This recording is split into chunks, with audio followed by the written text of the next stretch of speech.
కల్వకుంట్ల కవిత పైన BRS party గుస్సాగా ఉందా? Kalvakuntla Kavitha BRS భవన్‌కి ఎందుకు వెళ్ళట్లేదు?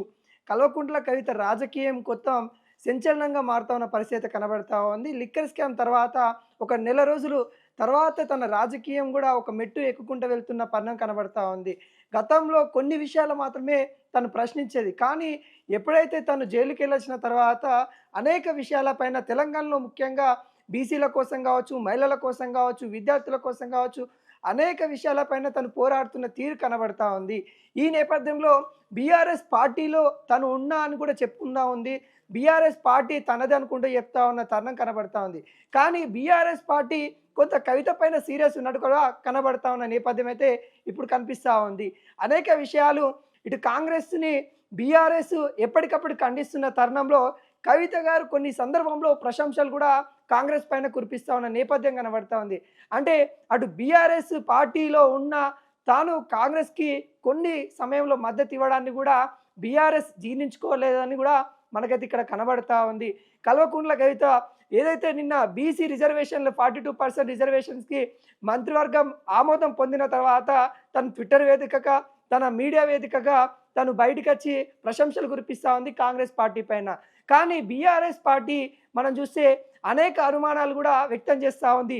బీసీలను మోసం చేస్తూ ఉన్నారు, 42% రిజర్వేషన్ అని చెప్పుకుంటా ఇటు స్థానిక ఎన్నికలలో ఏదో గ్యాంబ్లింగ్ చేయడానికి కాంగ్రెస్ ఆడుతున్న నాటకము 9వ షెడ్యూల్లో పెడితే మాత్రం ప్రజలు నమ్మాలి, అప్పటిదాకా ఎవరు నమ్మద్దు అన్నట్టు కూడా ఇటు బీఆర్ఎస్ చెప్తున్న తరుణంలో కానీ కవిత వాటికి భిన్నంగా ప్రవర్తిస్తున్న తీరు కనబడతా ఉంది.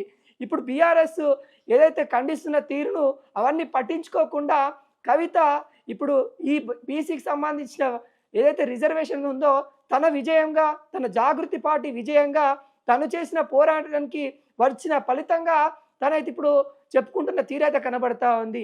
ఈ అన్ని అంశాలపైన కవిత పైన బీఆర్ఎస్ అధిష్టానం కొంత సీరియస్గా ఉన్న నేపథ్యం అయితే కనబడతా ఉంది.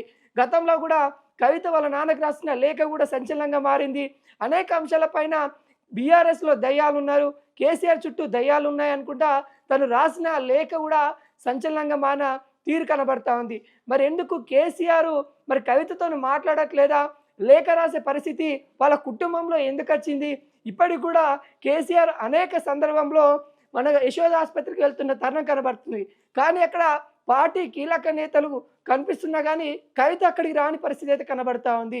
అంటే కేసీఆర్ కొంత దూరం పెడుతున్నారా, లేకుంటే కవితనే కావాలని దూరం ఉంటుందా అనేది ఇక్కడ ప్రజలకి కొంత ప్రశ్నార్థకంగా మారిన తీరైతే కనబడతా ఉంది. కవిత పైన బీఆర్ఎస్ గుస్సా ఉన్నది వాస్తవంగా కనబడతా ఉన్నది. ఈరోజు ఏదైతే బీఆర్ఎస్ సంబంధించిన మీడియా ఛానల్స్ కావచ్చు, బీఆర్ఎస్ సంబంధించిన కొంత అనుకూలంగా పనిచేసే మీడియా మిత్రులు కావచ్చు, ఈరోజు కల్వకుంట్ల కవిత చేసిన కార్యక్రమాలు కూడా తను ప్రచారం చేయని స్థితి అయితే ఇప్పుడు కనబడతా ఉంది. అంటే బీఆర్ఎస్ అధిష్టానము కల్వకుంట్ల కవిత ఏ ప్రోగ్రాం కూడా మరి కవర్ చేయొద్దని చెప్పిందనే తీరుగా ఇక్కడ అనుమానాలు అయితే వస్తూ ఉన్న తీరైతే కనబడతా ఉంది. కల్వకుంట్ల కవిత గారు ఇటు బీఆర్ఎస్ పార్టీలో ఉంటా అని చెప్పుకుంటేనే తాను బీఆర్ఎస్కి సంబంధించిన కార్యాచరణ ఏది కూడా చేయట్లేదు. అంతెందుకు అనేక సందర్భంలో తెలంగాణ అవతరణ దినోత్సవం కూడా మనం చూసినప్పుడు జాగృతి ఆఫీస్ ఓపెన్ చేసి జాగృతి ఆఫీస్లోనే తను సెలబ్రేషన్ చేసుకుంది. కానీ బీఆర్ఎస్ భవన్ గేటు కూడా ముట్టుకొని పరిస్థితి కనబడతా ఉంది. అంటే అక్కడ మరి కవితకి ఎంట్రీ లేదా అనే విషయాలు కూడా కొంత ఆసక్తికరంగా మారుతున్న తరుణాలు అయితే కనబడతా ఉన్నాయి. మరి కవితకి బీఆర్ఎస్ పార్టీలోకి అక్కడ గేటు కూడా ముట్టుకునే అర్హత లేదా? ఎందుకు బీఆర్ఎస్ పార్టీ తనని అంత దూరం చేసుకోవాలనుకుంటుంది? మరి కవిత ఎందుకు కాంగ్రెస్ పార్టీకి కొంత దగ్గర అవ్వాలని చూస్తుందా అనే నేపథ్యం కూడా ప్రజల్లో కొంత ఆశ్చర్యంగా కనిపిస్తున్న దృశ్యాలు అయితే కనబడతా ఉన్నాయి. ఏది ఏమైనా కానీ బీసీ రిజర్వేషన్ల కోసము తాను ఇటు బీజేపీకి సంబంధించిన నేతలను కూడా కలుస్తూ ఉంది. అటు బీజేపీ నేతలు ఇటు బీఆర్ఎస్లో విలీనం చేసుకోవాలి అంటే బీఆర్ఎస్ పార్టీని బీజేపీలో విలీనం చేసుకోవాలనే కుట్ర జరుగుతుందని కూడా తను సంచలన వ్యాఖ్యలు చేసిన విషయాలు కూడా మనకైతే చూస్తూ ఉన్నాం. అలాంటి బీజేపీ లీడర్లను కూడా తను బీసీల కోసము రిజర్వేషన్ల కోసం అయితే కలుస్తున్న పరిస్థితి అయితే కనబడతా ఉంది. కాంగ్రెస్ పార్టీ ఏదైతే బీసీలకు సంబంధించిన రిజర్వేషన్లు తను ప్రశంసిస్తున్న నేపథ్యం అయితే కనబడతా ఉంది. ఏదైతే 9వ షెడ్యూల్లో పెట్టాలని నిదానం ఇప్పుడు తారస్థాయికి తీసుకెళ్లిన పరిస్థితి కనబడతా ఉంది. తన రైలు రోకో ఏదైతే 17వ తారీఖు ఉన్న రైలు రోకో కూడా కొంత పోస్ట్ పోన్ చేయడం అయితే మనకైతే ఇప్పుడైతే కనబడతా ఉంది. కేంద్రం పైన ఒత్తిడి తీసుకురావాలి అని అనేక పార్టీలను కూడా తను కోరుతా ఉన్న నేపథ్యం అయితే కనబడతా ఉంది.